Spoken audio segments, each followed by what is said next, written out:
posted on Jan.28, 2018 1810 KST Modified on Jan.28, 2018 1810 KST. Former U.S. Secretary of State Henry Kissinger speaks at Senate Armed Services Forum hearing on national security strategy in Washington, D.C. on January 25.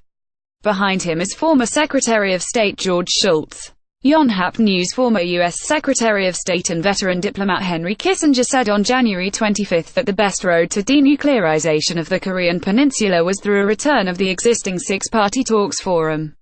Kissinger added that if that approach fails, an agreement should be sought by the U.S. and China.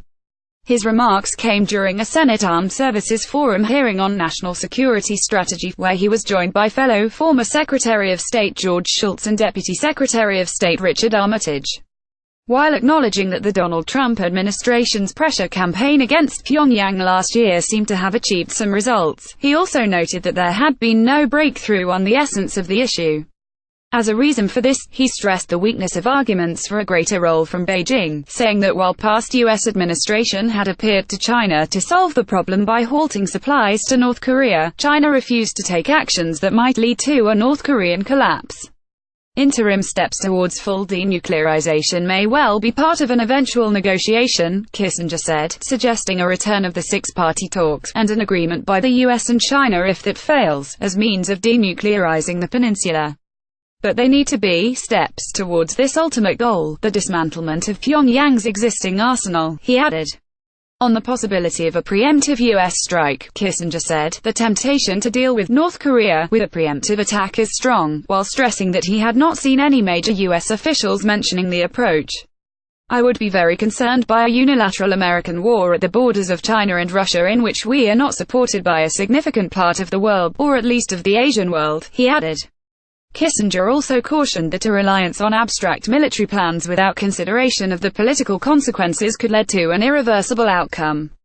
In a Defense Department briefing the same time, Lieutenant Gen. Kenneth McKenzie of the Joint Chiefs of Staff reiterated Washington's position that it had not suspended joint military exercises with South Korea. Words are conflicting during the period of the Olympics, and exercises will continue immediately after the Olympics, he said.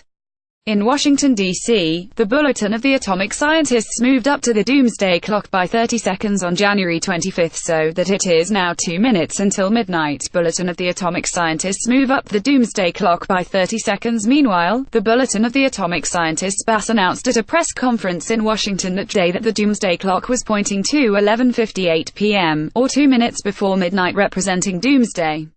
The time is 30 seconds later than the 11:57:30 p.m. recorded last year, marking the closest it has been to the end since the first US and Soviet hydrogen bomb tests in 1953.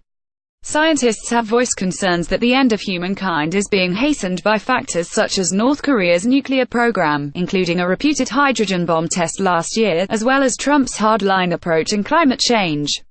The time on the doomsday clock, which is meant to signify the level of the threat that human activities will lead to the end of the world, is decided and announced every year based on opinions from physical and environmental scientists and Nobel laureates around the world.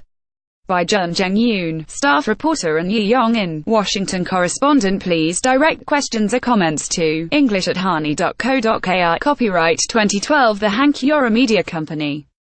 All rights reserved. No part of this material may be reproduced, stored in a retrieval system, or transmitted in any form or by any means, electronic, mechanical, mimeographical, in recorded form or otherwise for commercial use, without the permission of the Hank Yora Media Company.